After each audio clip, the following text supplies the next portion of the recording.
of keeping your partner's hands busy when you're not controlling them. If I'm not grabbing one of the sleeves, so I'm important I'm making him post, I'm making him put his hands somewhere else that is not breaking my grip, breaking my hooks, right? So very easy here. I'm gonna go cross collar, same side pants in De La Riva. Every time I push me out back, try to follow. So I'm not following like a single leg where my De La Riva drops, but I'm following, just trying to go up with it. It makes me stronger when I start falling to one side to both pull his hands down to the ground and flare my grip here so I elevate his foot. Now, as Meow squares off, I'm going to switch my hip to the other side, and I'm going to try to put him down both with the De La Riva, with the help of my leg, and with my collar grip. Meow doesn't need to necessarily drop. He can just post and kind of use his toes, so he bounces back up, and I do it again. I go from the hip to the knee. Look at how as I push, my De La Riva does not go down as in a single leg sit-up, but I just kind of sit up into it. So I crunch up, tilt to the side, really try to get a strong elevation off of his leg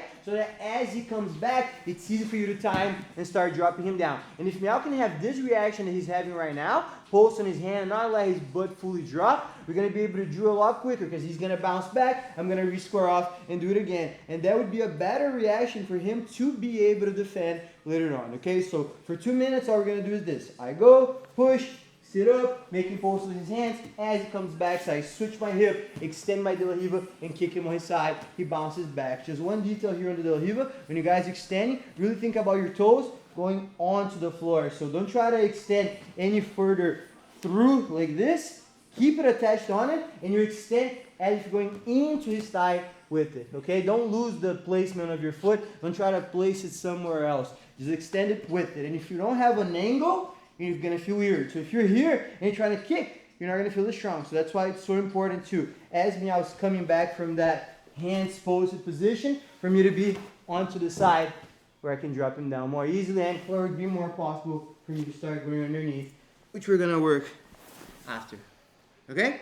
Let's go. So 2 minutes, just making your partner post on your hand. He comes back, you drop him on his butt, comes back, make him pose, drop him on his butt. 2 and 2. Let's go.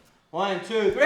He's going to spin under without getting so much underneath his hip, and we're going to just work our way up. So again, we can go straight from De La Riva if we're getting enough angle momentum to put him down to the side and invert, but every time Meow is coming back from where his hands are posted, it's going to be a little stronger and easier for me to use that momentum against him and put him down, right? Now, even though I'm stopping here so you guys see how we're spinning, ideally you want to take advantage of this momentum and go with it. Every time you stop here, you're going to have a little bit of a harder time inverting under.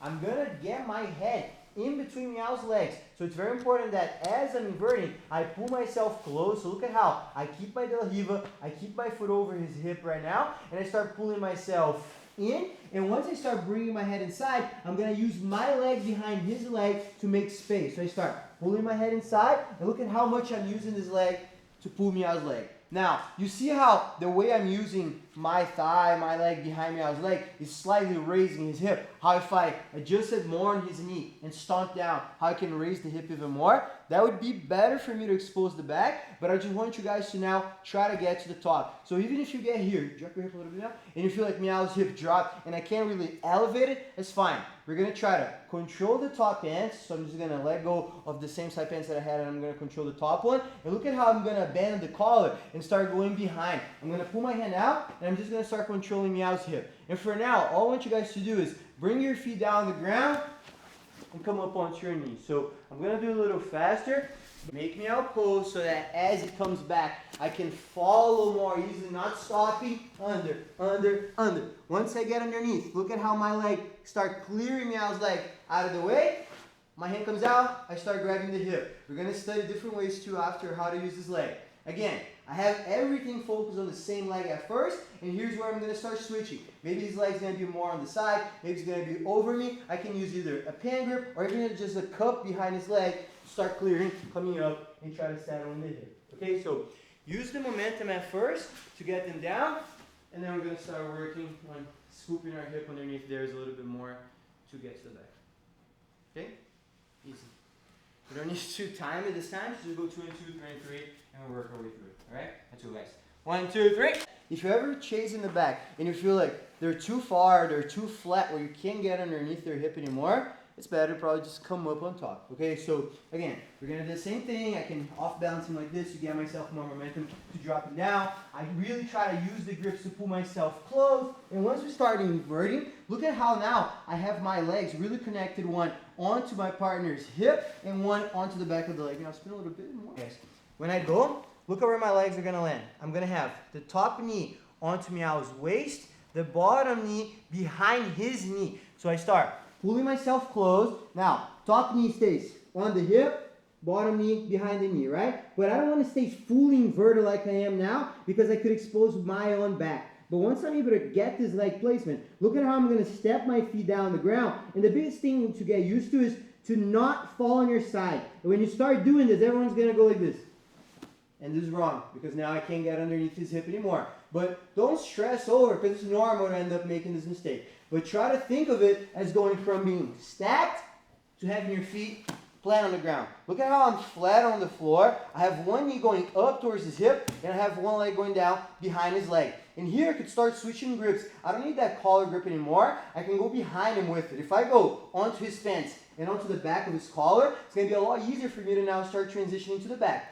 This step down and this drive up of my knee is what keeps his hip on top of mine, and it makes it easier for me to start switching my hooks. Look at how I'm going to bring the knee that is going up in, and I'm going to bring the leg that I have through out at the same time. So I go up, and I switch. And now, not only I have my first back hook already, but I can use my free foot to make it become a twister hook. When I attach my foot in, it becomes a lot stronger. And now when I extend that twister hook along, letting go of his pants, I'm going to be able to make his hip go right on top of mine, where it's easy for me to get the second hook and my underhook of my arm, where I can connect my seatbelt and stay tight.